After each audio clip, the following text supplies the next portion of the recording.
This is the Dollemore Daily, and I'm Jesse Dollemore. The United States is currently a hellscape that is just consumed, rightfully so, I believe, by Donald Trump's court cases. They wail and they cry and they whine and they complain and they bitch and they moan about this has never happened in the history of the country. A president has never been prosecuted like this. Ignoring the fact that a president has never committed the egregious crimes that Donald Trump has. There's a first for everything. One followed the other. The prosecutions and the investigations followed the criminal behavior. And yesterday was the closing arguments in the case in New York, the civil case, not even a criminal case, Letitia James's case against Donald Trump in New York City. There was a bomb threat against the judge by MAGA maniacs, of course. And I got three clips here. Well, two clips. One is his little pregame statement before the court. The other is the outburst that he had inside the court where the judge had to admonish his lawyer, control your client, dude. And then the third is outside the courtroom where a reporter asked him about the SEAL Team 6 argument made in court the other day. And his answer is alarming. Not shocking, not surprising, but alarming nonetheless. First, here was him before court started making his totally sane, very normal argument to the reporters. And we're going through it, but it is indeed a terrible witch hunt. We're going to have a news conference a little bit later on. As you know, I want to speak. I want to make the summation. At this moment, the judge is not letting me make the summation because I'll bring up things that he doesn't want to hear. And it's a very unfair trial. Nobody's seen anything like this. I don't think they've ever seen anything like this. We have a situation where a statute was used that doesn't give me a jury, so I have no jury. I really have no rights, and it's and nobody thinks it's constitutional. People, legal scholars are writing about it like it's something they've never seen before. So it's interference, it's political interference, and it's something that shouldn't be allowed. So I am hoping to speak and to help my lawyers reveal all of the defects of this case. It should have never been brought. Very, very strong financial statements. They thought it was the opposite. They had no idea because I'm a private company. Then they saw them knock their socks off. They couldn't believe it. But great financial statements. Everything is good. We have a level of detail in our defense that nobody's ever had. This is a case that should have never been brought, and it was brought. And it's very unfair, and it's very bad for New York State. Companies are fleeing, people are fleeing, the streets are crime-ridden, and Letitia James, that's all she thinks about is get Trump. She's been dreaming about it for years, and it's not the way a state should be run, because this is a state that's been in big trouble. You have all the businesses fleeing, and you have the people fleeing, the people that pay taxes. People that don't pay taxes are coming in, so that's not what you want. So I want to thank you. We're going to have a news conference today around, we don't know the time, we'll notify you, but. I mean, he's a one-note wonder. It's the same thing over and over and over. Nobody's seen anything like this before. Nobody thinks it's constitutional. All the legal scholars are writing about it.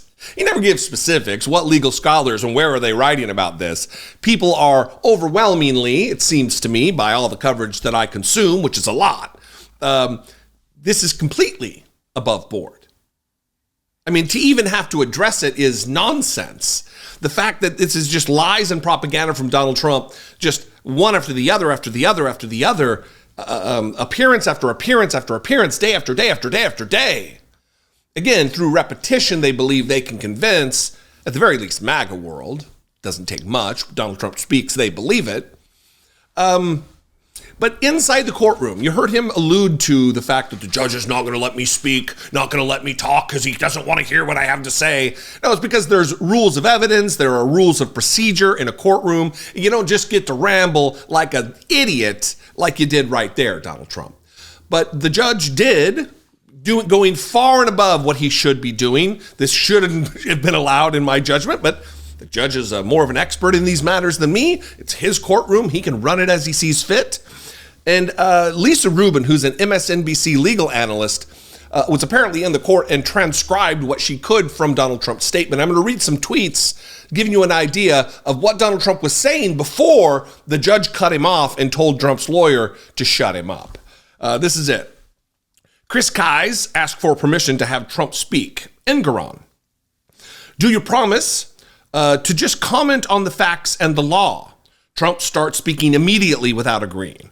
This was a political witch hunt. We should receive damages for what they have taken our company through. They have no documents. They have nothing. The only thing they have, Trump concedes, is the triplex, which was a mistake. I'm not sure that the dollar amount would have been that far off if you want to know. But Trump continues, I am an innocent man. I have been politically persecuted. This statute is vicious. What has happened here is a fraud on me. The amount of taxes I have paid over this period is close to $300 million. They don't want me here anymore. I have a problem. They want to make sure I don't run again. Trump goes on without any interruption from Engoron or her team, Letitia James's team, meaning the prosecution, and attacks James, accusing her of election interference. You have your own agenda, Trump angrily says to Engoron. You can't listen for more than 1 minute. Engoron pleads with Kise. Mr. Kise, please control your client. Trump, nonetheless, accuses James of going after him for her political gain, including an allegedly failed run for governor, at which point Engoron shuts it down. But it's too late, says Lisa Rubin. Everything Trump wanted to say was said, and now, having said it, he has left the courtroom after insisting James should pay him for the havoc she's wreaked on his life, on his company.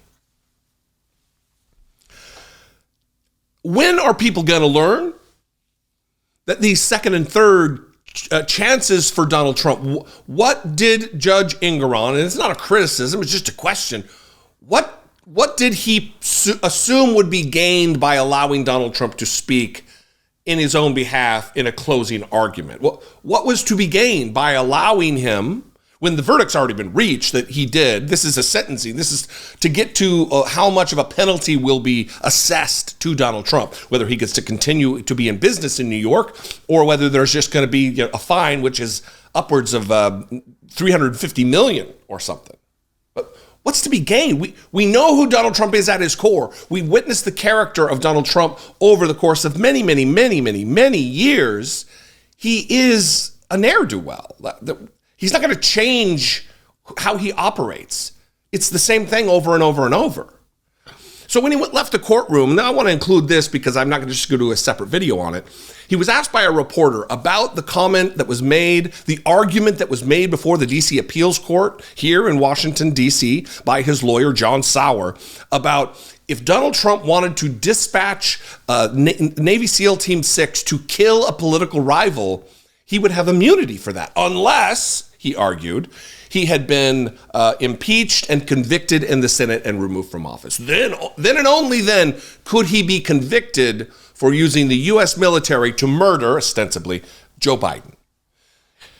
Donald Trump was asked about this by a reporter, and his answer isn't that was just metaphorical. He's like, yeah, the president needs immunity. Watch this. President, do you agree with your lawyers what they said on Tuesday, that you should not be prosecuted or could not be prosecuted if you ordered SEAL Team 6 to kill a political opponent? Well, you're talking about a totally different case, the immunity. I say this, on immunity, very simple. If a president of the United States does not have immunity, he'll be totally ineffective because he won't be able to do anything, because it will mean he'll be prosecuted, strongly prosecuted perhaps, as soon as he leaves office by the opposing party.